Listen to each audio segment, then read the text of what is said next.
Assalamualaikum warahmatullahi wabarakatuh, teman pecinta sejarah. Apa kabarnya hari ini? Mudah-mudahan dalam keadaan sehat dan mudah-mudahan selalu dalam lindungan Allah Subhanahu wa taala.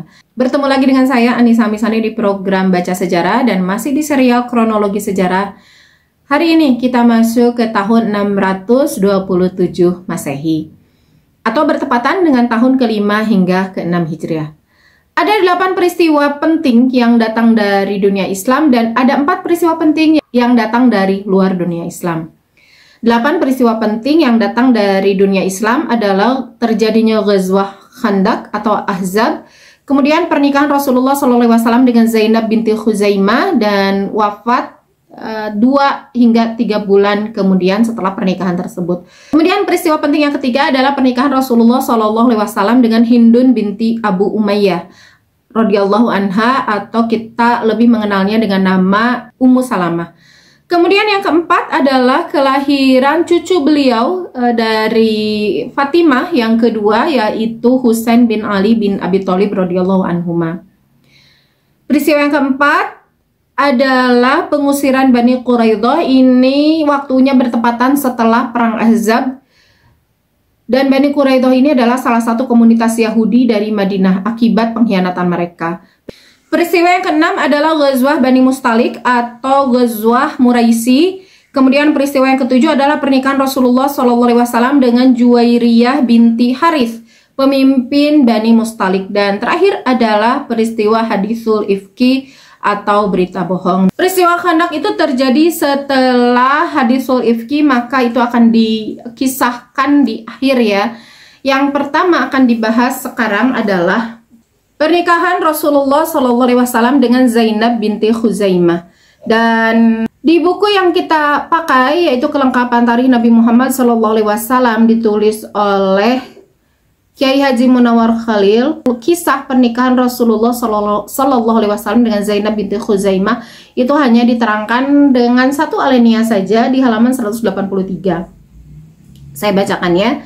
Diriwayatkan bahwa Zainab binti Khuzaimah radhiyallahu anha yang dinikahi oleh Nabi ketika bulan Ramadan tahun ketiga Hijriah. Maka pada bulan Rabiul Akhir tahun keempat Hijriah Zainab meninggal. Jadi Zainab menjadi istri Nabi Muhammad SAW hanya dalam masa lebih kurang 8 bulan. Jadi kalau di kronologi sejarah itu diceritakan beliau berumah tangga dengan Rasulullah SAW itu 2-3 bulan. Tetapi kalau di Kelengkapan Tarikh itu beliau menikah berumah tangga dengan Rasulullah SAW itu sampai 8 bulan. Tetapi itu tidak masalah ya, tidak menjadikan sesuatu hal yang perlu diperdebatkan. Jadi ada 2 riwayat dan sudah gitu ya, toh itu juga tidak berselang jauh waktunya. Jadi mari kita ulas saja siapa itu Zainab binti Khuzaimah, istri Rasulullah SAW ini. Zainab binti Khuzaimah radhiyallahu anha itu terkenal dengan sebutan Ummul Masakin atau ibu orang-orang miskin.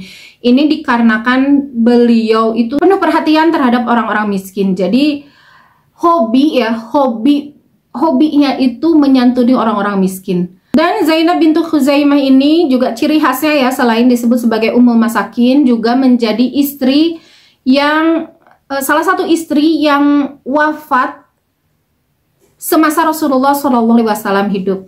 Yang pertama adalah Khadijah binti Khuwailid. Ini beliau wafat ketika Rasulullah SAW masih di Mekah dan sebelum hijrah. Sementara Zainab binti Khuzaimah itu wafat setelah Rasulullah SAW berada di Madinah setelah hijrah. Nama lengkapnya adalah Zainab binti Khuzaimah bin Harith bin Abdullah bin Amru bin Abdi Manaf bin Hilal bin Amir bin So'so'ah al-Hilaliyah. Ibunya bernama Hindun binti Auf bin Harith bin Hamattah. Dan beliau lahir tahun ke-13 sebelum bi'tsah atau sebelum kenabian. Zainab binti Khuzaimah ini berasal dari keluarga yang sangat terhormat dan disegani dan dihormati di kalangan bangsa Arab. Dan kedermawanannya terhadap kaum miskin itu dilakukan sebelum beliau mengenal Islam. Jadi sejak sebelum Islam pun beliau memang punya karakter untuk memiliki hati yang lembut, sehingga hobinya itu menyantuni orang-orang miskin. Sehingga gelar Ummul Masakin itu beliau dapatkan justru sebelum menikah dengan Rasulullah SAW. Zainab binti Khuzaimah radhiyallahu anha masuk Islam itu termasuk di awal-awal ya, termasuk asabiqunal awalun. Karena sifat dasar beliau memang lembut, sifat dasar beliau memang penuh kasih sayang, apalagi terhadap orang-orang miskin. Sehingga ketika Islam datang itu tidak menjadi satu hal yang sulit bagi beliau. Jadi meskipun beliau ini orang kaya, kemudian terhormat, sejak awal Zainab binti Khuzaimah menghabiskan atau membelanjakan harta yang ia miliki itu kepada hal yang sangat-sangat bermanfaat. Bukan untuk memanjakan diri sendiri, bukan membeli perhiasan, membeli sutra-sutra yang terbaik, menghias rumah, bukan. Yang beliau lakukan dengan harta bendanya adalah menyantuni orang-orang miskin. Sehingga ketika datang Islam itu tidak menjadi hal yang berat. Karena biasanya bagi kebanyakan orang-orang Quraisy itu berat menerima Islam. Karena mereka takut kehilangan kehormatan, takut kehilangan harta. Ini berlaku bagi pembesar-pembesar Quraisy. Sementara bagi Zainab binti Khuzaimah ini tidak menjadi halangan yang berarti. Bahkan ketika harus menyembah Allah, Allah kan menguatkan apa yang beliau lakukan, menguatkan sifat baik beliau. Ketika sebelum masuk Islam, dia tidak mengharapkan, benar-benar tidak mengharapkan apa-apa, karena Tuhan yang dia sembah sebelumnya itu tidak menjanjikan apapun terhadap kebaikan yang dia lakukan. Sementara setelah masuk Islam, Allah menjanjikan kebaikan di akhirat bagi dia yang memang senantiasa berbuat baik. Kan pahala untuk orang yang bersedekah, apalagi yang menyantuni orang miskin, itu kan pahalanya berlipat-lipat, bahkan diganti oleh Allah dengan surga yang luar biasa. Sehingga ya tentu saja tidak memberatkan, sama sekali tidak ada keberatan dari Zainab binti Khuzaimah. Dan setelah masuk Islam, beliau memiliki akidah yang sangat-sangat kuat. Sebelum bertemu dengan Islam, Zainab binti Khuzaimah itu menikah dengan Tufail bin Haris, tetapi pernikahannya ini tidak kunjung memberikan anak di pernikahan mereka, sehingga Tufail menceraikan Zainab binti Khuzaimah. Dan karena Zainab binti Khuzaimah ini seorang yang mulia, dinikahilah Zainab binti Khuzaimah oleh adiknya Tufail, yaitu Ubadah bin Haris. Dan Ubadah bin Haris ini, beliau ini terkenal sebagai orang yang hebat dari sisi bertempur ya. Dia ini adalah orang kedua kehebatannya, disebut-sebut setelah Hamzah binti Abdul Muthalib dan Ali bin Abi Thalib. Berarti orang ketiga berarti ya. Jadi terkenal perkasa dan hebat dalam pertempuran. Dan kehebatannya ini terbukti ketika beliau ikut berperang di Badar. Dan beliau setelah masuk Islam ya, masuk Islam kan di awal-awal, bukan hanya Zainabnya tetapi juga Ubadahnya, Ubadah bin Harith. Keislamannya juga keperkasaan Ubadah bin Harith, ini suami dari Zainab binti Khuzaimah, ini dibuktikan ketika perang Badar. Di Badar beliau membuktikan kehebatannya, bertempur dengan sangat-sangat bersemangat, dan pada akhirnya mendapatkan yang dicita-citakannya, yaitu syahid di jalan Allah dan mendapatkan gelar syuhada. Sehingga untuk melindungi orang yang mulia ini, Rasulullah SAW tidak lama setelah itu menikahi Zainab binti Khuzaimah radhiyallahu anha.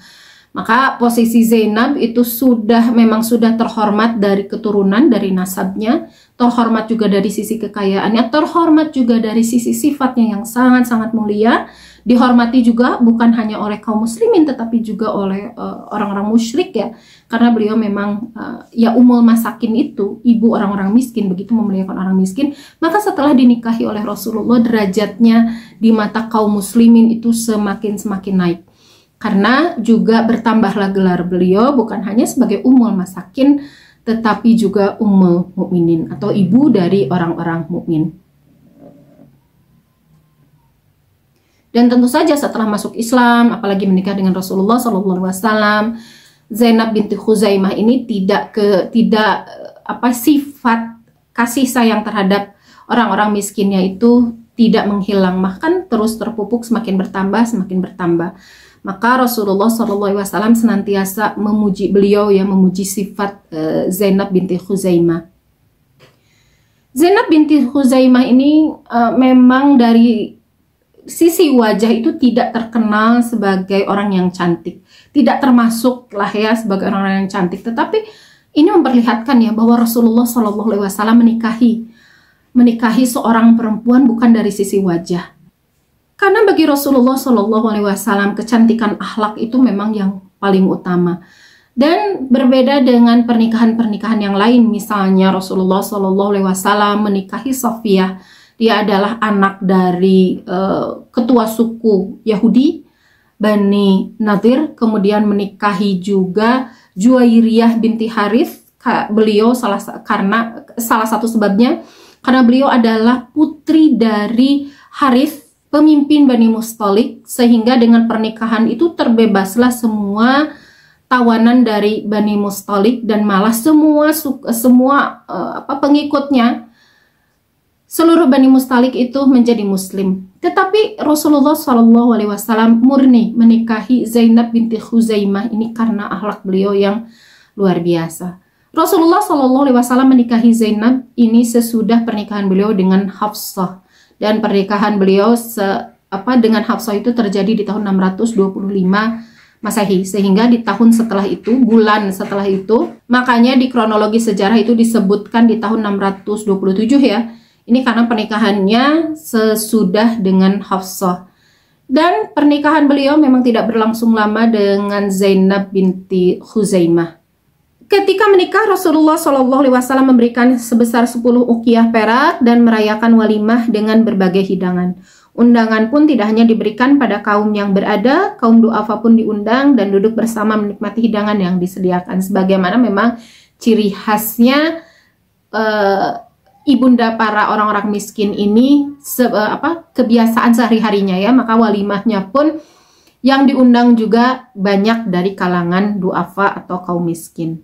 Biasanya Rasul mengingkari gelar yang didapat ketika pada masa jahiliyah, tetapi tidak dengan gelar yang didapat Zainab sebagai ummul masakin. Jadi gelar yang didapat pada masa kemusyrikan pada sahabat-sahabat lain itu ditutup atau dihapus oleh Rasulullah, diganti dengan gelar-gelar yang baru. Khusus untuk Zainab binti Khuzaimah ini, gelar ummul masakin yang beliau dapat pada masa kejahiliyahan, pada masa sebelum Muslim, itu tidak dihapus oleh Rasulullah, malah diperkuat posisinya, dan Rasulullah senantiasa memuji kebaikan Zainab ini.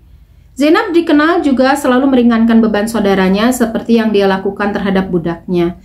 Zainab memiliki seorang budak dari Habasyah. Seluruh budak yang dimilikinya tidak pernah diperlakukan layaknya budak. Perlakuannya terhadap budak diberikan seperti kerabat dekat. Luar biasa ya, dan ini berbeda, benar-benar berbeda dengan sifat kaum musyrikin di Makkah. Zainab wafat pada akhir Rabiul Awal bulan ke-39 sejak hijrahnya Rasulullah. Dan Rasul pun menguburkan Zainab di Baqi, dan Rasulullah SAW langsung mengurus jenazah Zainab binti Khuzaimah dengan tangan beliau sendiri, di mana Zainab binti Khuzaimah itu wafat di usia muda, di usia 30 tahun. Dan ya meskipun usianya sangat-sangat singkat ya tetapi kebaikannya tentu saja panjang umurnya, bahkan hingga kita sekarang kebaikannya tetap harum dan tentu saja harus ditiru, karena sikap dermawan ini mungkin bagi perempuan ini sesuatu yang istimewa ya, karena kan sebetulnya godaan bagi perempuan itu kan harta yang banyak. Ini godaan yang manusiawi, sehingga bagi perempuan yang sudah bisa melepaskan godaan ini, dia sudah terbebas dari cinta dunia, cinta harta, dan bahkan mudah saja bagi dia hartanya itu diletakkan di tangan, dan mudah bagi dia untuk menyalurkan harta itu ke tempat yang lain, padahal itu adalah hak dia gitu ya. Karena perempuan itu kan memang sifatnya menyukai keindahan, suka dengan barang-barang yang cantik, yang memerlukan uang yang tidak sedikit ya, suka dengan berdandan. Tetapi Zainab binti Khuzaimah dan perempuan-perempuan lain yang dermawan seperti beliau itu sudah meletakkan hartanya di tangan, tidak lagi membeli perhiasan, meskipun itu hal yang sangat wajar. Tetapi hal yang sangat wajar itu pun sudah bisa dilepaskan dari hati seorang Zainab binti Khuzaimah. Jadi ini benar-benar spesial, sifat perempuan seperti ini. Makanya bukan sikap yang mudah yang bisa kita tiru ya, bukan sikap yang mudah yang bisa kita terapkan di kehidupan kita sehari-hari. Mungkin kita mudah sekarang karena dalam keadaan yang biasa-biasa saja. Entah nanti kalau Allah berikan harta yang luar biasa banyak kepada kita, apakah kita menjadi bisa seperti Zainab binti Khuzaimah, mendahulukan orang-orang miskin dulu sebelum kita, sementara kitanya hidup sederhana. Dan ya mudah-mudahan saja Allah memberikan hal seperti itu kepada kita ya, sifat yang sangat dermawan dan tidak meletakkan harta di hati kita, tapi meletakkan harta sekedar di tangan kita saja. Terima kasih sudah menyimak, mohon maaf atas segala kesalahan. Itu adalah kisah pertama di tahun 627 Masehi bertepatan dengan tahun 5 hingga ke 6 Hijriah. Wassalamualaikum warahmatullahi wabarakatuh.